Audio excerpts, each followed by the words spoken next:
Assalamualaikum warahmatullahi wabarakatuh. Halo semuanya, perkenalkan nama saya Chani Agnia Cahyani dengan nomor pokok mahasiswa 242151111035. Saya dari kelas A angkatan 2024, jurusan Pendidikan Matematika, Fakultas Keguruan dan Ilmu Pendidikan Universitas Siliwangi. Video ini dibuat untuk memenuhi salah satu tugas mata kuliah teori bilangan dengan dosen pengampu Bapak Dr. Andes Dodi Nurjamil MPD.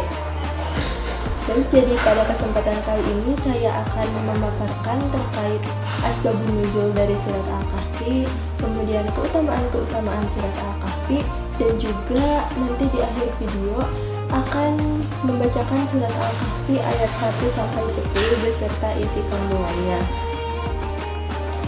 Baik, untuk yang pertama itu terdapat asbabun nuzul dari surat Al-Kahfi.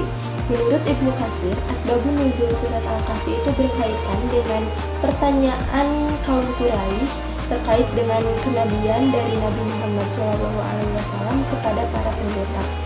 Para pendeta Yahudi ini menyuruh kaum Quraisy untuk menanyakan kepada Nabi Muhammad terkait 3 hal. Yang pertama, tentang seorang pemuda pada zaman dahulu, kemudian yang kedua, seorang penjelajah yang mencapai bagian barat dan bagian timur bumi, dan yang ketiga terkait konsep ruh beserta penjelasannya.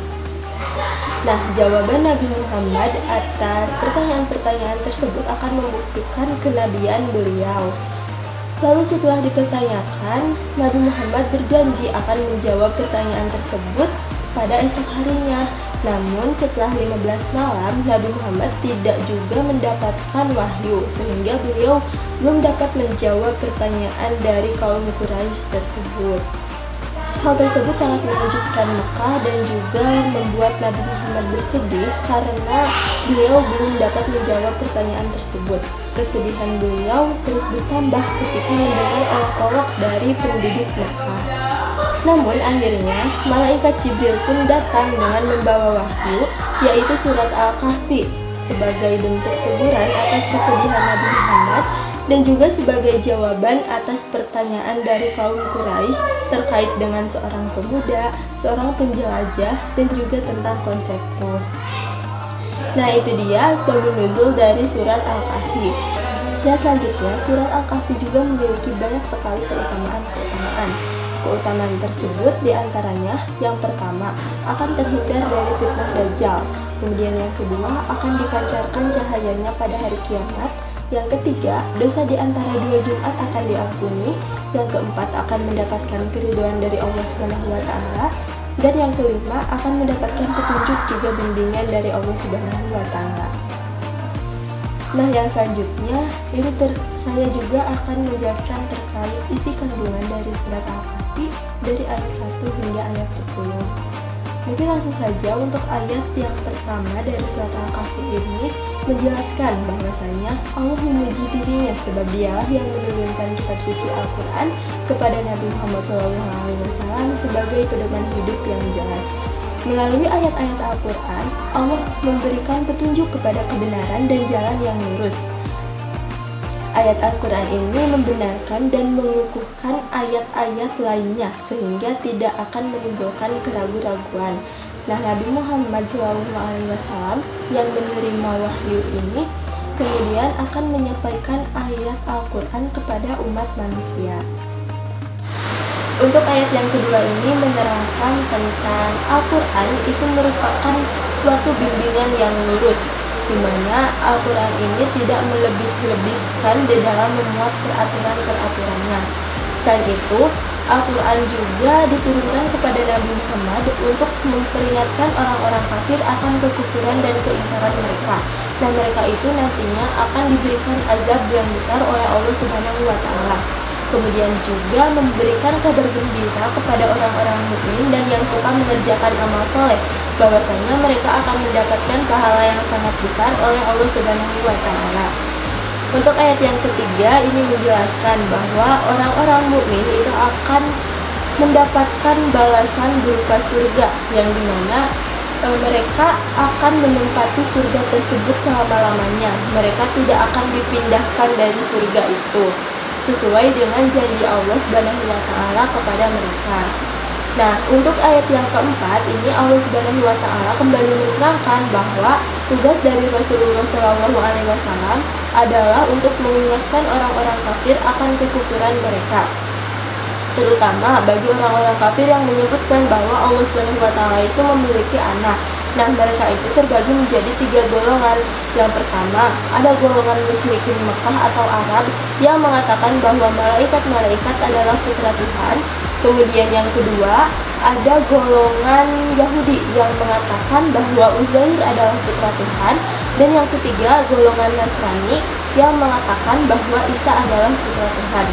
Nah, jadi Al-Quran itu diturunkan ke dunia untuk mengembalikan kepercayaan umat manusia kepada tauhid yang murni. Ya, selanjutnya ayat kelima menjelaskan bahwasanya anggapan mereka terkait Allah Subhanahu wa taala memiliki anak itu bukan didasarkan atas keyakinan dan pengetahuan mereka, melainkan merupakan persangkaan dan taklid buta terhadap nenek moyang mereka. Padahal nenek moyang mereka pun tidak memiliki dasar pengetahuan dan keyakinan yang kuat terkait dengan kepercayaan tersebut. Yang selanjutnya untuk ayat yang ke-6, ini Allah Subhanahu wa taala mengingatkan Nabi Muhammad SAW agar beliau tidak bersedih hati hanya karena umatnya tidak mau beriman kepada Al-Quran dan kepada kenabiannya.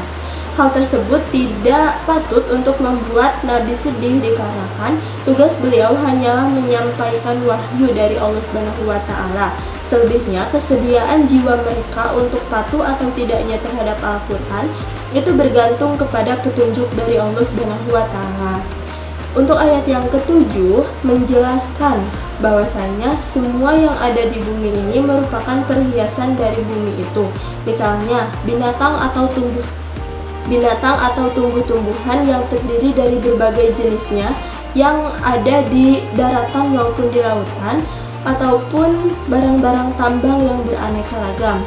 Nah, semua itu untuk menguji manusia apakah mereka dapat memahaminya dengan akal pikiran bahwa perhiasan-perhiasan bumi itu dapat memberi gambaran akan adanya Sang Pencipta untuk kemudian mengikuti perintahnya dan menjauhi larangannya. Untuk ayat yang ke-8 ini Allah Subhanahu wa taala menyerahkan bahwasanya Allah Subhanahu wa taala benar-benar mampu untuk membuat apa yang ada di atas bumi ini menjadi tanah yang kering dan tandus. Nah, kejadian itu dapat disebabkan oleh perubahan iklim maupun karena ulah tangan manusia itu sendiri yang tidak mempertimbangkan akibat dari perbuatannya tersebut. Nah, selanjutnya untuk ayat yang ke-9 Allah menjelaskan bahwa apakah Nabi Muhammad SAW mengira bahwa kisah Ashabul Kahfi beserta Rokim atau batu tertulis yang sebagaimana disebutkan di dalam kitab-kitab lama itu merupakan kekuasaan Allah yang sangat menakjubkan. Memang apabila dilihat, kisah Ashabul Kahfi itu bertentangan dengan hukum alam. Tetapi jika dibandingkan dengan berbagai kejadian pada tumbuh-tumbuhan, binatang, dan segala mineral yang merupakan perhiasan di bumi ini, maka kejadian ini memang menakjubkan. Tujuannya adalah untuk menunjukkan kebesaran dan kekuasaan Allah Subhanahu wa taala. Namun demikian, peristiwa Ashabul Kahfi itu bukan satu-satunya tanda kekuasaan dari Allah, tetapi hanya sebagian kecil dari bukti keagungannya. Nah, di dalam ayat yang terakhir, yaitu ayat ke-10, Allah Subhanahu wa taala mulai menguraikan kisah Ashabul Kahfi kepada Rasulullah SAW. Bahwasanya pada zaman dahulu terdapat beberapa pemuda keturunan bangsawan di dalam suatu negeri yang pergi mencari perlindungan ke dalam sebuah gua di sebuah gunung karena mereka takut akan penganiayaan rajanya. Nah, di dalam gua inilah mereka membulatkan tekadnya untuk mengabdi kepada Allah. Mereka memohon agar mereka dilimpahi rahmat dari sisinya, dan juga mereka berdoa supaya dimudahkan jalan yang benar untuk menghindari godaan dan kezaliman orang-orang kafir. Sungguh Allah telah menolong mereka ketika Raja Kafir itu berhasil menemukan jejak mereka pada pintu gua itu, lalu masuk ke dalamnya, maka Allah Subhanahu wa taala menutup penglihatan mereka sehingga tidak dapat melihat para pemuda tersebut. Oleh karena itu, akhirnya Raja memutuskan menutup pintu gua perkiraan bahwa mereka akan mati kelaparan dan kehausan. Nah, itulah isi kandungan surat Al-Kahfi ayat 1 hingga ayat 10. Untuk yang selanjutnya saya akan membacakan surat Al-Kahfi dari ayat 1 sampai ayat 10. A'udzu billahi minasyaitonir rajim. Bismillahirrahmanirrahim. Alhamdulillahilladzi anzala ala abdihil kitaba wa lam yaj'al lahu 'iwaja qayyiman liyundhira ba'san syadidan min ladunhu wa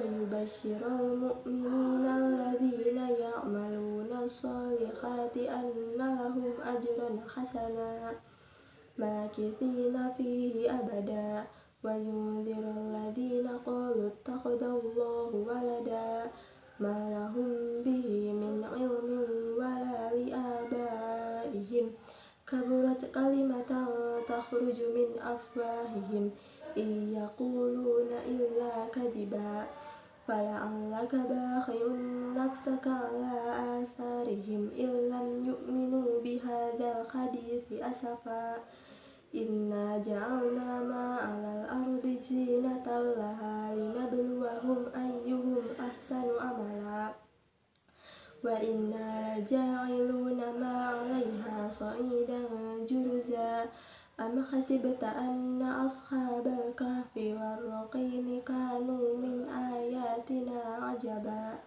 id awal fityatu ilal kahfi faqalu rabbana atina min ladunka